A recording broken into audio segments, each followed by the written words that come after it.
ready? Got open man. DJ Moore. End zone. Touchdown. Touchdown Bears. I am Jeff Joniak. Blitz is on. Down he goes. Oscar. What was it like playing for Coach Ditka? I don't want to answer any questions like that. Pressure coming. He's in big trouble. Down he goes. Montez Sweat. And Now, Bears Etc., brought to you by Miller Lite with the voices of the Bears, Jeff Joniak and Tom Thayer. More mile markers passed on the daily on the way to the much-anticipated 2024 season for the Chicago Bears and the National Football League in general. And welcome into episode 68 of the Bears Etc. podcast. I'm Jeff Joniak with Super Bowl winning Bears guard Tom Thayer, my broadcast partner on ESPN 1000 of the Bears Radio Network. Coming up, our conversation with second-year cornerback Tyrique Stevenson off a tremendous rookie season to discuss what's next for him and reflect on becoming the first in his family to graduate college, which he finished up recently at Miami of Florida. Tom, how you feeling over there in Maui today? I feel great. You know, I'm really happy for Tyreque Stevenson because I think when you get a member of your family to graduate from college, it can change the entire academic path of your family. And, you know, I came from a working family. My three older sisters didn't go to college. My brother got a scholarship, went on to college and graduate, and then so did I. But then after that, every niece and nephew in my family went on to graduate from college. So I'm super proud of Tyreque for that accomplishment because it could be a bigger accomplishment in his life than what he's accomplished in football. So rookie minicamp in the rearview mirror. Now it's the offseason program continuing. OTAs will start next week and leading up to the veteran minicamp. So lots to still accomplish, but the initial reaction, I guess, is pretty widespread, is that it was very successful for the rookie class of 2024, one that could eventually be known as an historic one. But Caleb Williams and Roma Dunze and all the fellas that were here and able to practice. We're not going to see Karan Amagaji yet, maybe not the entire offseason as he recovers from a quad, but Torrey Taylor, the punter, and Austin Booker, his body type, it looks very inviting as a pass rusher, Tommy, with eyes right on him. Yep. He's just got super long legs. Yes, there's some physical additions that have to be made in the weight room and so forth for all these guys, and in particular Booker, but it was good to see. There was a lot of good things going on in the rookie minicamp. Yeah, you know what I was thinking a lot about is, you know, you have to have a counterpart on the team that you have a relationship with, that a majority of your conversation is about football, about team football, what's relatable to you and your job. So for me, you know my buddy and Jay Hilgenberg and my relationship. So when I started with the Bears and we would hang out a lot, a majority of our conversation, our time spent was either watching tape or talking football specific. That's what makes me think of Caleb and Roma Dunze. It's really nice that they have that relationship, but their football relationship is super relatable because they're both getting to know the terminology. They can play things off of each other while they're just socially talking. And I think it's super important relationship that will benefit both of them going forward. And that could be said with multiple positions, honestly, especially on the offensive line. Got to see the new coaches dealing with these young guys, and they coach everybody the same. If you're a tryout guy, of which there were many, there were upwards of almost 30 tryout guys, and even some veteran tryout guys that we'll get into that were actually signed by General Manager Ryan Poles. You heard the coaching. The coaching is consistent. Doesn't matter where you came from. You're trying to earn a spot as an invitation to take yourself to training camp and try to impress everybody. And I was really struck by the coaching. John Hoke, of course, you can hear him. You can hear the secondary, the cornerback coach and the pass game coordinator a lot. Chris Morgan working with his guys, and then Richard Hightower on special teams.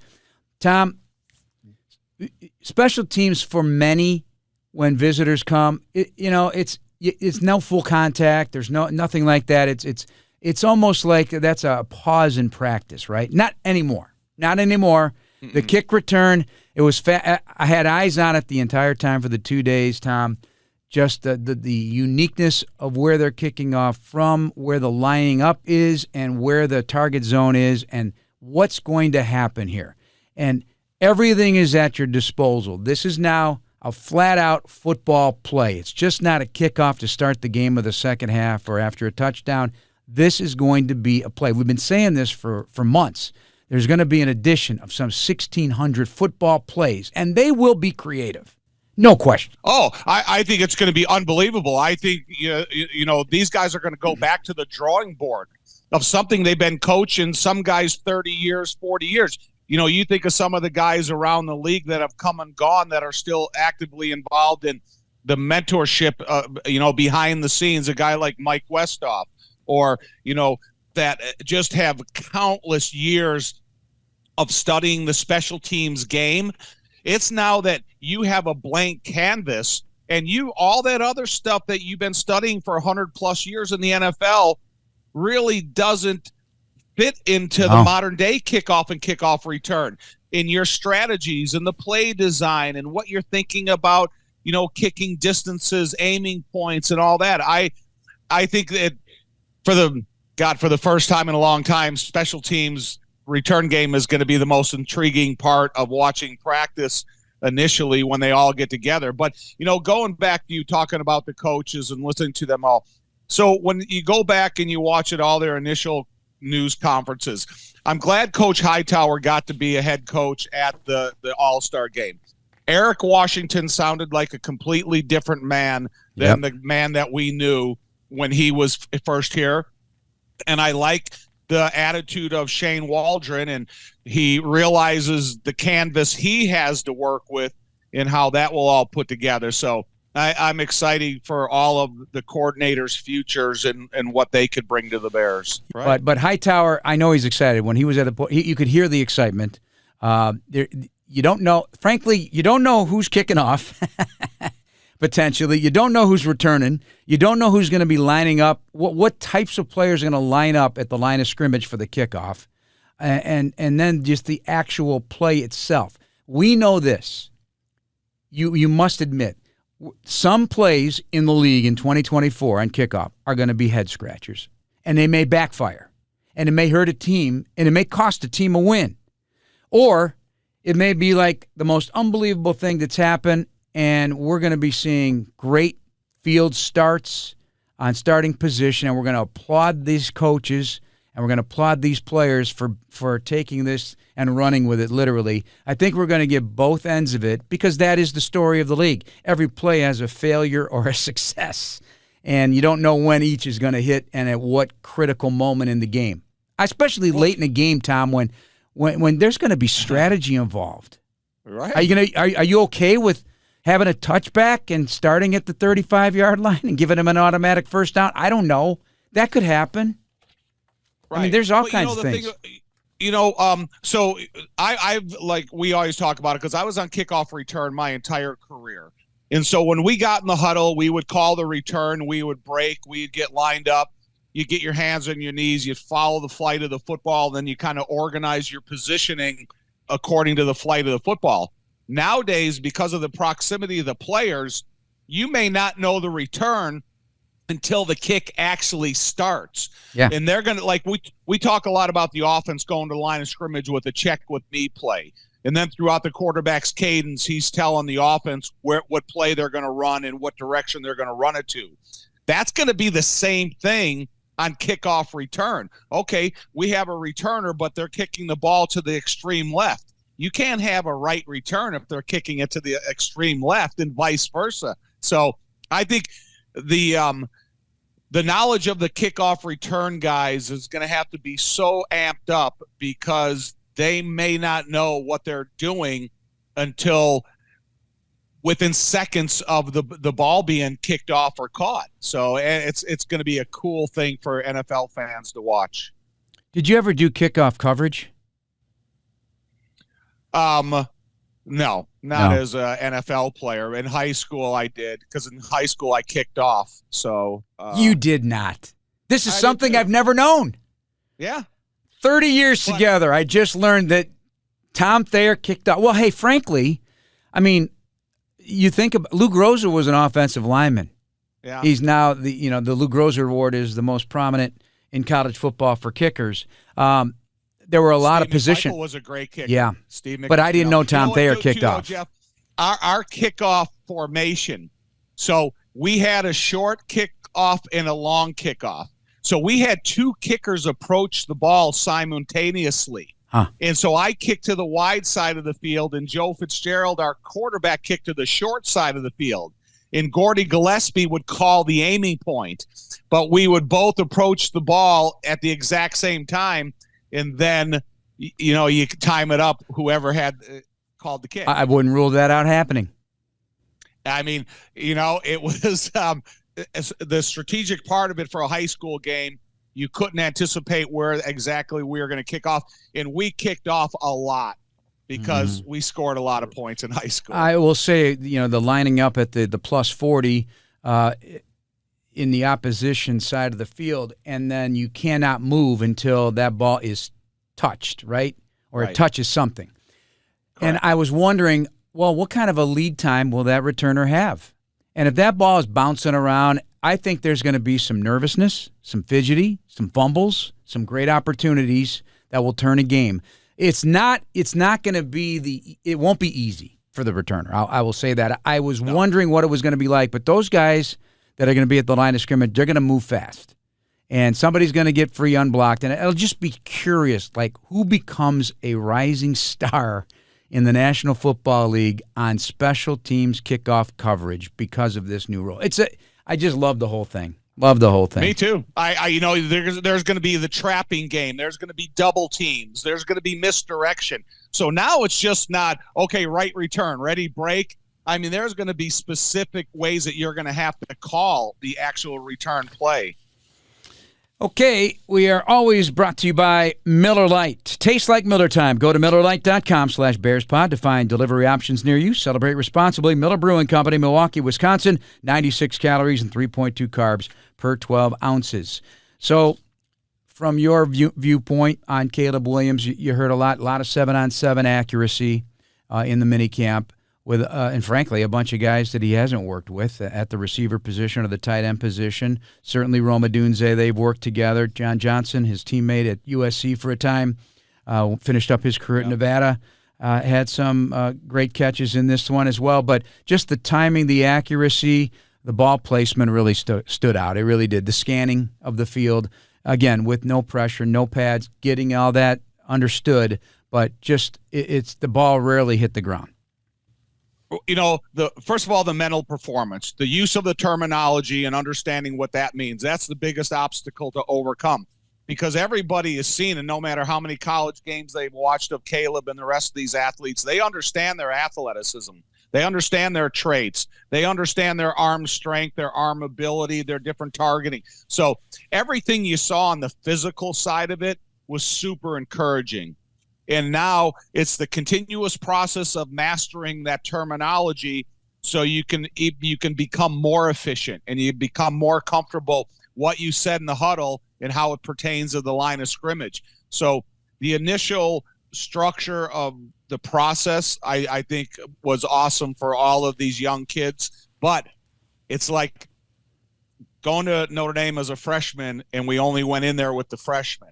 Then all of a sudden, one day you walk into the cafeteria and there's the rest of the upperclassmen, and that's what's going to happen when the OTA start and everything. It's not just going to be these rookies that are aboard. You're going to have grown men in the locker room the next time you go in there to go to practice. Yep, no question. A guy who's already a grown man is Tory Taylor, the punter from Iowa.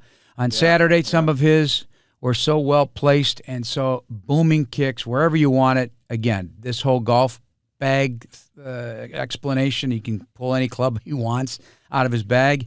And he's just excited to be a Bear, too. Excited to be a Bear. He played his football in the Midwest, outdoors. They practiced outdoors at Iowa, so he's used to it. He's loving the fact that this is a football-crazed town, even though he's a late start as a football player. As a rugby player and a rugby-style kicker, he can do it all. He can turn the ball over as well. He can do anything you want with that football, so that's going to also be something to keep an eye on special teams. Tom, we had Bears Care on Saturday night at Soldier Field, a great turnout and a really generous group of Bears fans, partners, and guests. an all-time record in terms of what they raised, well over $1 million. And I was proud to be a part of it once again. I know usually when you're in town, you're there as well. And we know what it means to the McCaskey family and also to Marge Ham, the director of Bears Care, and the work she puts in. But a lot of players showed up, and they had a great time. The rookies all came out at one time, Tom, and they signed an authentic NFL draft helmet, and we raised a lot of money for that in auction, and then they marched out. But the attention that Caleb Williams and Roma Dunze and that group got, people stood up and just surrounded the dance floor. That's where we do the auction, and it was something that I've never seen before, honestly. I mean, we've had a lot of people come through, obviously, over the 20-plus years I've been emceeing that event, and so they got them out of there, and they had a night together outside of the Bears Care as a group of guys. And that's something, these guys are starting to grow together already, this group of rookies. Did anybody ask who you were wearing? Because I did notice people out here show me that do have social media. Yeah. Showed me some of the walking up the carpet. The orange carpet. No, I didn't do the orange carpet. Anthony Adams and Lauren Screeden, the hosts of the orange carpet, it would just get too silly with Anthony. And I'm all about getting ready for the show. And no, I don't have any special tuxes, Tom. It's the one hanging in the closet. Right. That's what I assumed. I knew I wasn't going to get an answer out of you, even though if you were wearing some chic designer. No, nothing crazy, Tommy, nothing crazy. Let's get into our conversation, a chance to visit with Tyreque Stevenson, the Bears' second-year corner, here up at Hallis Hall. All right, kind enough to join us and take some time out of his brewing off-season here as everybody's back to work in the National Football League. Voluntary, I might add. Mm-hmm. Tyreque Stevenson, who had just an amazing rookie season for the beloved. And good to see you, my man. How you doing? I'm doing great. Happy to be back. Happy to be around the guys. Definitely love the energy around the building, and I just can't wait to the season. Yeah. So now you can give us some comparison, contrast as a rookie coming in, second year of what has been considered a reset, a rebuild, and now it's year 3. You got a whole 16 games under your belt, and all this excitement that's brewing outside the building and inside the building. Could you feel the difference? Yeah. Definitely feel the difference from the fans, with the whole Justin thing, and the fans was, if that, if this, so it was always like this possibility of either happening, and, despite what happened, the game still got to be played. And just as far as when Kayla got drafted, him pouring energy into the fans pouring it back, and just the fact that it transferred over into the building makes me feel great. I came back, I don't even know how to put into words as far as, it's a different energy in the building as far as, guys want to be here. Guys want to win. You got some vets that know how to win and just willing to teach the young guys. You got some young guys that's willing to look up to the vets and take some coaching. It ain't like, I'm a vet, stand over here, let me do the work. It's like it's going to take everybody in this building collectively to win. I think training camp's going to be crazy. Oh, you're looking at it on the other side now. See, going into last season, I felt the strength of the football team, without seeing anybody play, was going to be the secondary. That's where the vibe is. And then you bring this aggressive mentality and a lot of fun and had a great year. And now, until further notice, I'm going to say the same thing. This is my own personal. You guys set tones.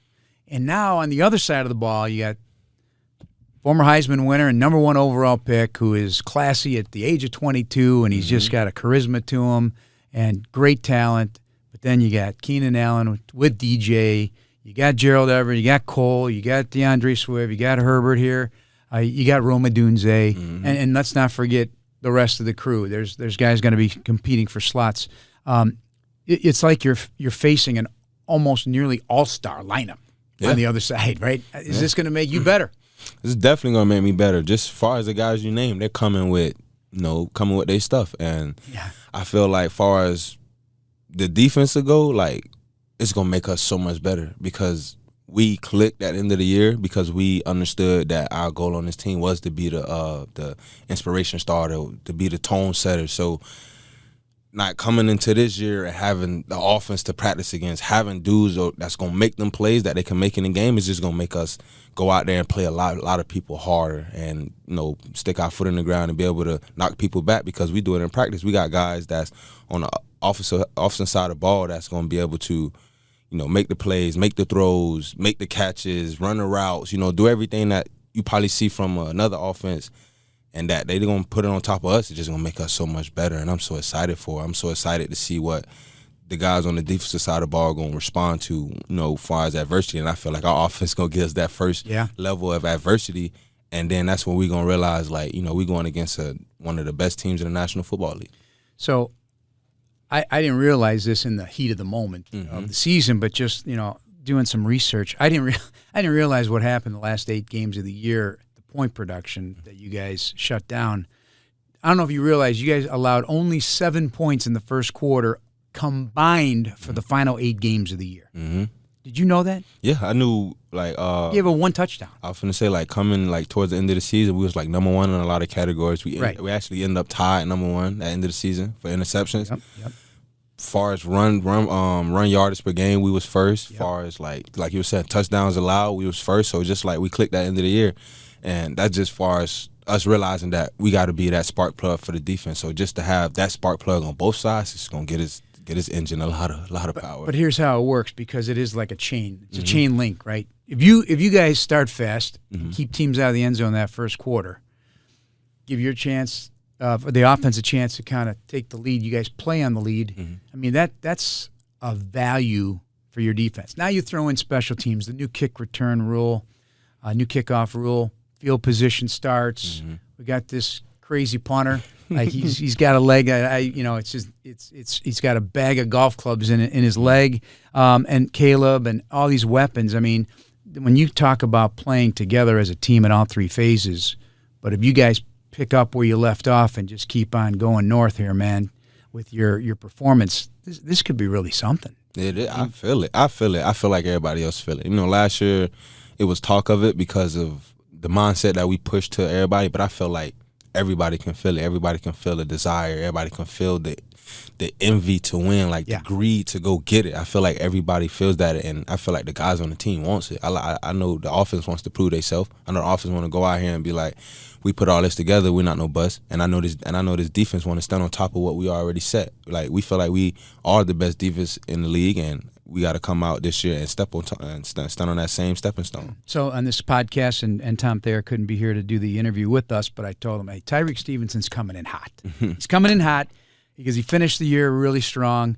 You look at the numbers and the 16 pass break, number 1 among rookie. I mean, just a lot of great stuff. The interceptions. I'm still trying to think of how you made that play on David Njoku. I mean, that was stellar instincts, length, and awareness.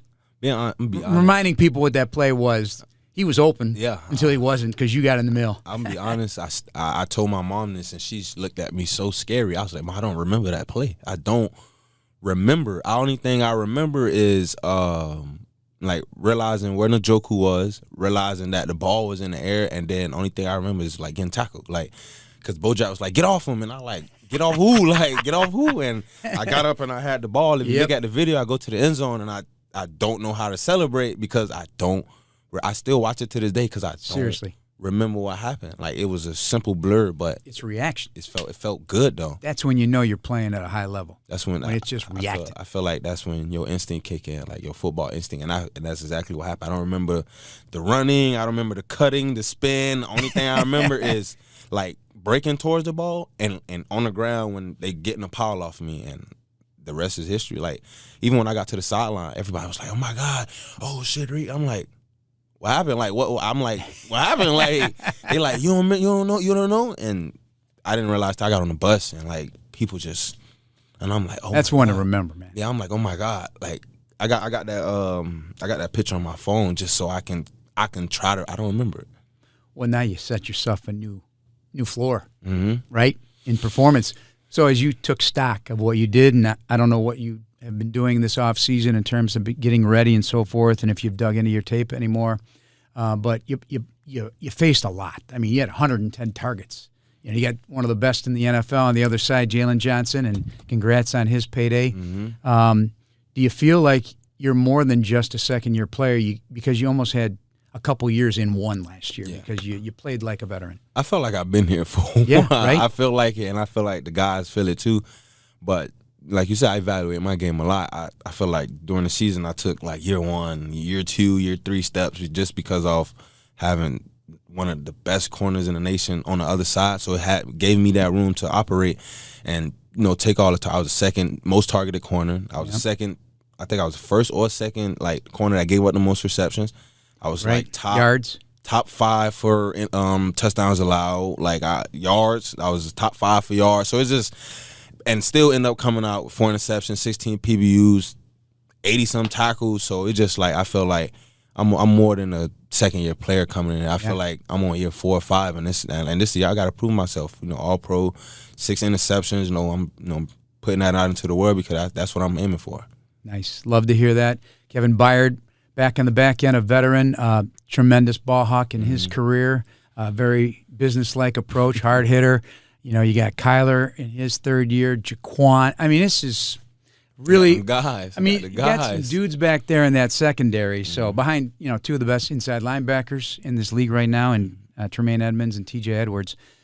Let's talk about you. You graduated. You got your degree from Miami of Florida, and I know parents always want their athletes to go back and they make promises. Tell me how this all unfolded and what it means.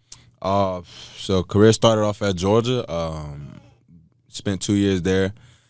And what most people don't know is I was supposed to graduate a year early. I was on a 3-year program once I got to Georgia, but once I decided to transfer and go back home to Miami, I lost 17 credits. Jeez. So it was 17. Yeah, so it was like I got all my classes taken away from me. So it's like a re-stepping stone. I didn't want to do it, but I promised my mom that I graduate, and that was the end goal. Only thing she really asked me to do is graduate high school. Everything right now is just extra, and she's just so happy, and I'm so blessed, to be in this position. But once I graduated high school, I had an opportunity. I told her, I said, I'm gonna make a promise to you. I'm gonna graduate college. You asked me to graduate high school, I'm gonna make you a promise to graduate college. So even last year when I got here, I left early. I couldn't do spring because I was training, and I spoke to the people at school and let them know that this is something I want to do. At the end of the day, I'm a football player, but I want to be a alumni of one of the most prestigious universities, and I also have my mom proud of that. And if I'm not mistaken, first in your family? Yeah, first in my family. So how does that hit you as a young man? I don't know. To be honest, I try to look at just the positive of it. Like being the first to graduate high school in my family, being the first to graduate. First to graduate high school, also? Yeah. You're kidding me. Yeah. Wow. The first to NFL, the first to make some money. It's just the first to everything. So I always try to take that as a positive thing and always wear it on my shoulder. Not like a chip, but more like a badge. Yeah. Well, you're paving the way for others in your family to come and from your community. Yeah. I just told my little cousin. I had a talk with him when I went down, and I was like, we're not fortunate enough to have some male role models, so I took that upon myself to be the male role model for y'all. It was hard, growing up without a dad, growing up without guidance, growing up without knowing this and that is not right. So I want to take that upon myself to be that dude to pave the way, no matter if it's rain, sleet, whatever it is, I'm out there, paving the way so we all can walk together. That's an amazing story right there. And we're all with you on that one. We appreciate it, man. That's fantastic. We wish you nothing but the best. What was your degree in?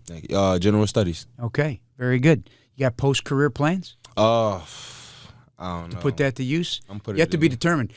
But you're just getting started, so you got a long way to worry about that, I'm sure. But, you always got to keep it in the back of your mind because the career goes fast. Yeah, it's already year 2. I'm already 20 games year 2. Right. Golly. All right. Well, it's going to be fun. Looking forward to seeing you during the OTAs and getting ready for training camp. It's going to be a memorable year.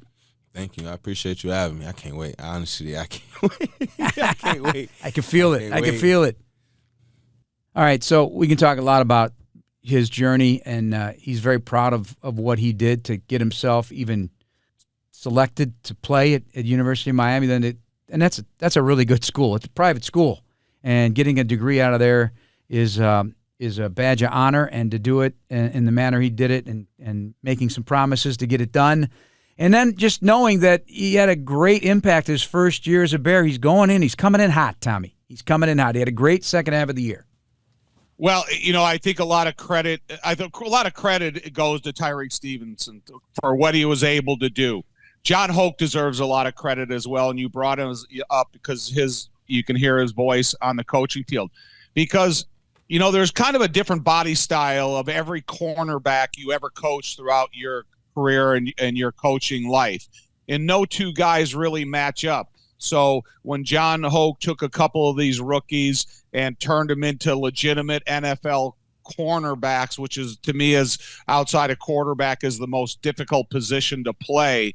So all these guys deserve a lot of credit. Their work ethic, the results of their work ethic, the confidence that they built throughout their time on the field as a rookie, because frankly, the first couple of weeks it was a little frustrating because when you watch the development of the cornerback position, you kind of see the signs of development, but teams were going at them early in the early part of the season. Yep, staying away from Jalen Johnson and that group, Kyler Gordon, and you've got, obviously, Terrell Smith's going to be battling for some playing time as well. It's a great group back there in the secondary for the Bears. So the veterans that tried out, and think about this. This is how much you love football, right? You're trying out on rookie minicamp weekend to get a spot on an NFL roster.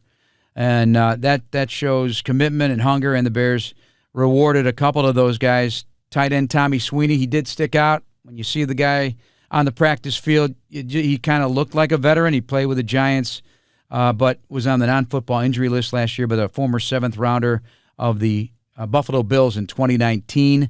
So he's got a chance now to make a training camp impact at a position that is not deep in terms of numbers. So they added that.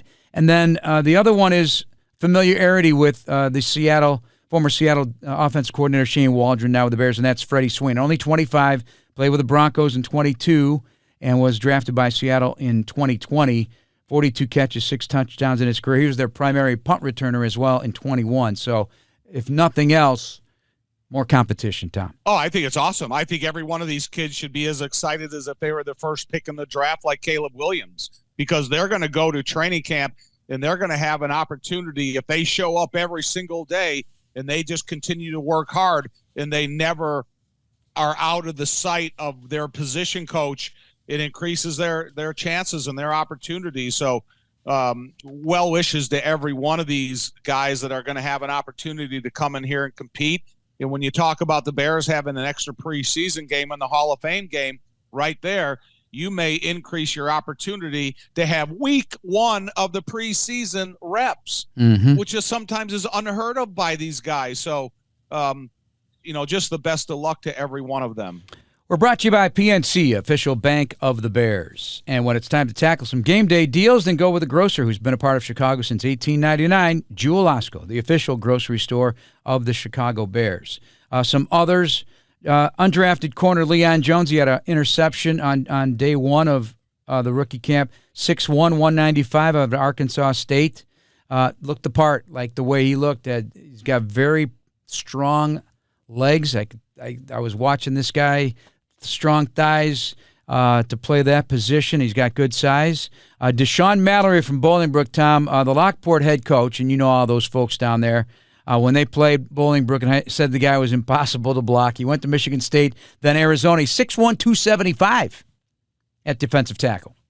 Right. Listen, we've seen other defensive tackles like that, and it's about their explosiveness. It's not necessarily at a guy that is coming on through the locker room door, ducking his head. But if he has the explosiveness and he's difficult for offensive linemen to position and get their hands on, that's when you take that type of body frame and use it as your asset. And then undrafted from Georgia Tech, Paul Moala. He played at Notre Dame for 4 years. I don't know if you remember seeing him wearing number 44. I thought I was looking at Noah Sewell a little bit, also at Idaho. And he's a former defensive back, 6 feet, 229. He can move. And John Jackson from Nevada, we mentioned him, close friend of Caleb Williams. He was at USC from 20 to 22. I mean, They're really good friends, and any little bit helps to transition to the National Football League. That's as a guy that he knows and trusts that will work with Caleb Williams, and I think that was a smart move by Ryan Poles.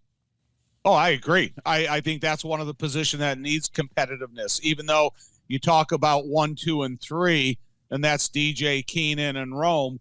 I do think it's still a position that's looking for depth, contribution, and then developable ability. Okay, you had a great idea to discuss as we move on here on the podcast to look at the division, which we really haven't got into deep conversation about the division. As Vizzy Hard Seltzer, one of our sponsors, Flavors for Every Vibe, celebrate responsibly. Molson Coors Beverage Company, Milwaukee, Wisconsin. We should start with the Detroit Lions because, first of all, they paid their quarterback, and Jared Goff, after leaving the Rams, they didn't want him. They did not want him anymore.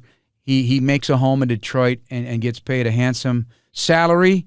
That will be the second highest, I think, to Joe Burrow in terms of average in the National Football League. And Jared Goff gets the money, and their general manager, Brad Holmes, has reinvested $444 million this offseason in re-signs and extensions to these guys. And in terms of guaranteed money, it's almost $350 million in this one offseason. That's telling you they got green light go. They're going for it. They're going for the guys they trust, and these are good players. Amon-Ra St. Brown, obviously, Penei Sewell, Jared Goff, and some others, but they are totally zeroed in, Tom. But, Jeff, that's going to be the norm. When you look at off seasons of guys that have these high drafted players, and if they're productive, like Sewell, the offensive tackle, and St. Brown, the receiver, and Jared Goff, $212 million extension, my gosh. But I don't think that fans should be surprised when they see those dollar figures being thrown around, because you imagine what's going to happen to the Bears in the next 5 years. They're going to be looking for those equal type of payout amounts. And so don't be shocked. And if you want to keep these impact players, that's what you're going to have to pay them. Well, when you draft as high as the Bears did, or when teams do, when you get a quarterback and you envision him being an impact player, you have to plan immediately for the future. You have to. You have to look at that salary cap, and you have to make decisions now or prepare now for that later. It comes at you fast. And the players at positions of impact are going to be tackle. You got Darnell right here. You got wide receiver. You got DJ Moore. You got Roma Dunze. You got Keenan Allen, obviously on the other side of 30 in his career, but you've got the corner positions already been handled with Jalen Johnson. Edge rusher will be, these are high paid positions, and then all of a sudden, as you mentioned in a text, my guy Antoine Winfield Jr. The highest paid defensive back in the National Football League, and it happens to be a safety. A year ago, I thought we weren't paying safeties anymore. Now that sets the bar for somebody like Jaquan Brisker. It's just using that as an example. Penei Sewell, he signs a $96 million contract with Detroit. Well, it's 4 years, 112, but yeah, okay, whatever. 4 years, 112, but the guaranteed money, yeah. Yeah, and then you brought up, listen, Darnell Wright. If he continues to have the production and the improvement that he showed as a rookie, it's probably going to raise by another $20 million by the time that his contract comes up. So, these guys that are signing, it's going to benefit everybody in the league. Yep, it sure is. And the TV money keeps growing, and new partners keep being added. And by the way, this is dropping on Wednesday morning, Wednesday night. We're going to learn what the schedule is for 2024. The mystery will be gone, Tom.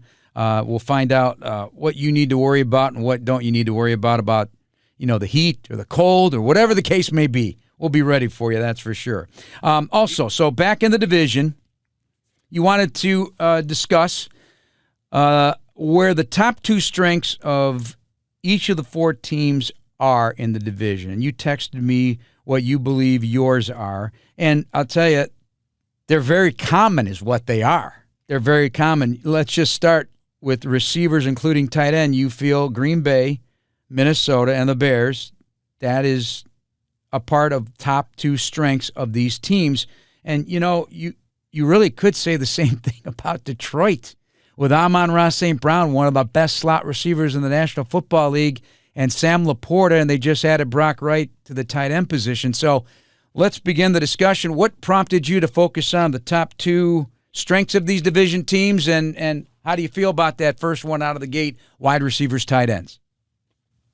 Well, the reason I didn't include that for the Detroit Lions is because it's really one good wide receiver and then the tight ends. When you look at all the other teams that I talked about, there's multiple receivers and there are good tight ends. So when you look at that whole receiving group, it's not just, you think about what happened in Minnesota when Justin Jefferson got hurt last year and a lot of the pressure felt on Addison in the tight end position. But when you look at what the Bears have added in their receiver position, it could be the best in the division immediately. So it got me thinking about the Bears. And then I was going, okay, let's talk about the rest of the division and see what their strengths are. And when you look at this division and you think about the quarterback position and then you think about the receiver position, it could be an incredibly explosive season for them. And Minnesota's back on track with Jefferson, Addison in the tight end position, but there's questions at the quarterback in Minnesota. Mm-hmm. Even though they drafted J.J. McCarthy and they have Darnold there, I'm not sure how that's going to work itself out in the rookie season. So you do have quarterback as one of the top 2 strengths for the Detroit Lions, and the other one is offensive line. And we cannot argue that. The Detroit Lions have an outstanding offensive line and added Kevin Zeitler at right guard, a veteran from Baltimore, to start in there. Graham Glasgow on the left guard position, and, of course, we know about the tackles. And the center, Frank Ragnow, has battled injury, but he's one of the best in the NFL, certainly in the NFC. But quarterback, that's the only team you picked as quarterback. And you went with defensive line as the second strength of the Green Bay Packers. You went Vikings offensive line receivers and linebackers for the Bears. So let's break down each. Let's go to Green Bay. So it's crazy we're saying receivers, right? Because Warren Sharp, who does a ton of a different analysis, he's big right now, does a really interesting job. He has a lot of interesting takes. The amount of money spent at the receiver position based on the salary cap and the amount committed, I think the Bears are 5th highest in the NFL. The Green Bay Packers are 32nd, which again leads into that they went with young players all of last year. And did well with it, with a first-time starting quarterback in Jordan Love. Do you feel then that is not just beginner's luck with some of these guys? That is going to be a strength again, that receiving tight end position to grow with that quarterback?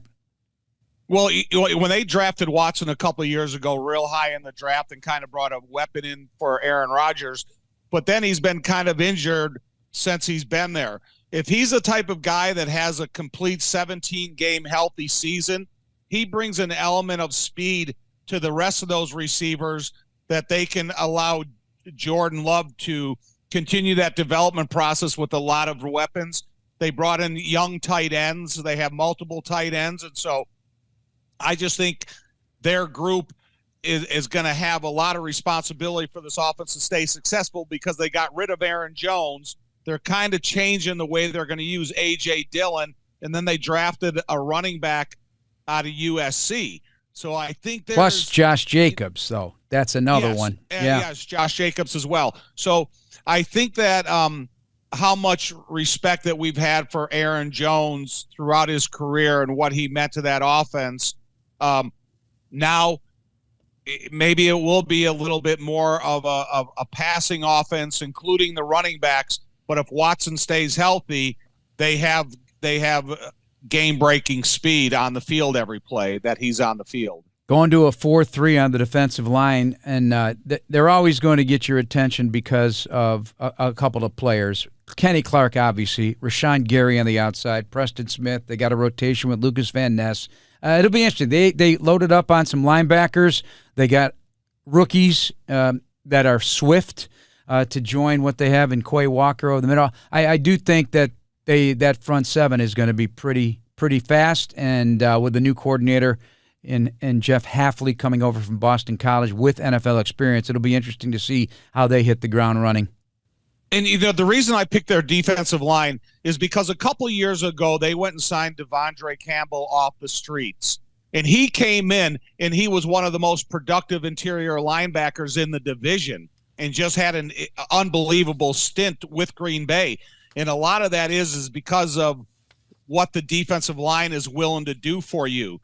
So I still think, Kenny Clark is one of the better interior defensive linemen in the division and one of the more respected in the league. So I think that you got to figure out a way to get him blocked every play if you're going to control that defensive front.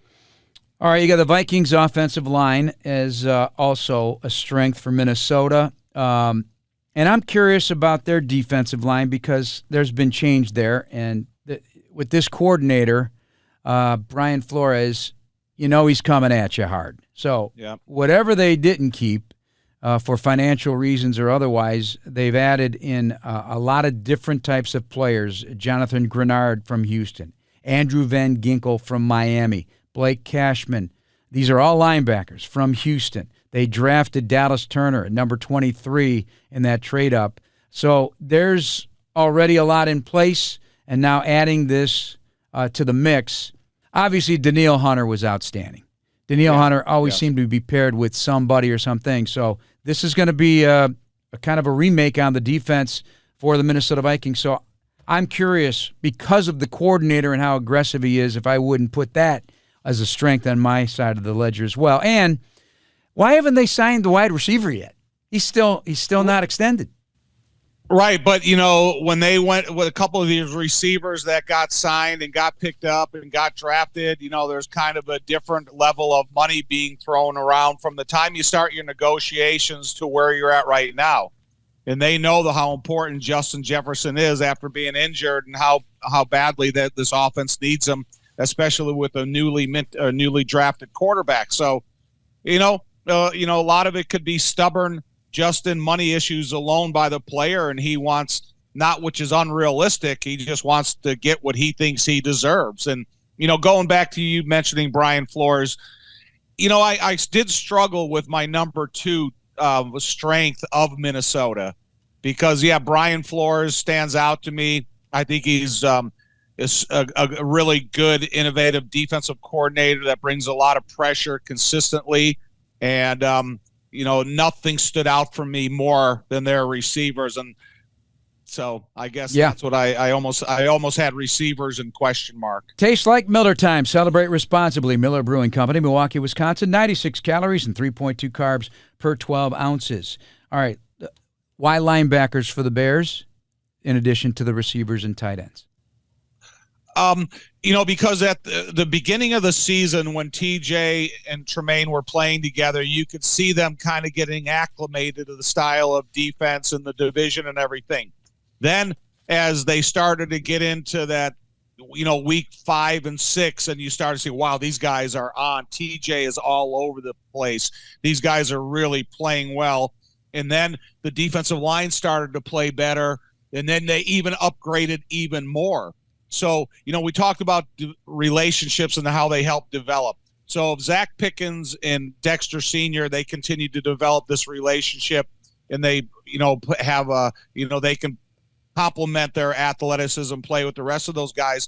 I expect the defensive line to be better, and I think that filters to the linebacker position because you got Jack Sanborn there as well, but Tremaine and TJ, in terms of side-by-side linebackers, that's Lance and Urlacher. That's, Otis Wilbur and Singletary. So to me, I really felt that a developing strength that will continue to develop is the linebacker side of the Bears defense. And you throw in Jack Sanborn, always Mr. Reliable, great on special teams. I think Noah Sewell has a bright future as well when he gets an opportunity. Big smacky guy, and see what else develops there at the linebacker position. I'd say that's a great choice, and I'm going to have to give a 1A from my point of view because I've been infatuated with that developing secondary for the last couple of years. You and I felt it was a strength of the team going into last year, and that proved to be true in many respects. And now you got another veteran put back there to replace Eddie Jackson and Kevin Byard, who's just a ball hawk and will hit you as well with just another year of experience together with these guys. It'll be interesting to see what they bring to the table. I think they've got that fiery attitude. They're tone setters back there. They are. And I like that about a team. So I'm probably going to have to put that right there with you, neck and neck. Yeah, you can't go wrong on that one. No, but that's why I sent it to you, because I would like to hear your opinion of not only the division but the Bears. And it seemed like, last year when you go back and you look accountability, TJ Edwards one or two in tackles for 15 or 16 of the 17 games, and Tremaine playing equally as well, and his athleticism shows on the field. And so I was excited to see where that position as a whole is going. And then you mentioned the other young guys that when they go into those meeting rooms, those TJ and Tremaine are positive influences in their learning curve. And they're just terrific individuals, number one. They are good leaders, and they just have a presence about them. They're very, very, very impactful in that regard, not to mention what they do on the field. They're going to pile up the tackles, that's for sure. And Tremaine took the ball away last year. TJ took the ball away, so those opportunities should blend together and good things happen. And now, let me ask you this question before we wrap it up. What do you want to see in the future as the two top strengths of the Bears? I want just an extremely explosive, concerning three-technique defensive tackle. I want a guy, and I don't care how big he is, how small he is, I want him to have snap count anticipation that is second to none. And now every time the center and guard, you have to have two-man concern about him because of his explosiveness. That would be, the one element that I would like to see. And then I would just like to see consistency of everyday practice by the offensive line. I don't want Chris Morgan having, being like a juggler and having balls in the air because you don't know who's going to be at practice today. If that same group of guys can line up throughout the preseason, into the regular season, and through the season, I think it changes the entire offense, and it will help Caleb, and will help Shane, and will help Chris Morgan himself. Yep. Short term, I'd say yes. Line of scrimmage, both sides of the ball, just as a unit. Boom. That's the strength of your football team. Long term, it's got to be the quarterback. And then whatever else you want, and that's the path we're on. That's the path we're on to find out when that will happen and when that screw will turn. And, hey, we're not discounting that it can't happen immediately. When it does, though, this place is going to explode. That's for sure. You agree. It's going to be – listen, at Bears Care, every step you took, somebody said, hey, how excited are you? This place the lid is about to blow off of this city. No joke, Tom. It's so palpable. Like, everybody in there, just the energy and just the excitement. And it's not just Caleb. It's the whole thing. It's what they've put together and where they're headed. And, it's just so much fun to think about. And no team's complete. No team's ever complete. Right. And the thing about it is just because of my roots, I'm always going to talk about the importance of the offense and defensive line to every one of these playmakers.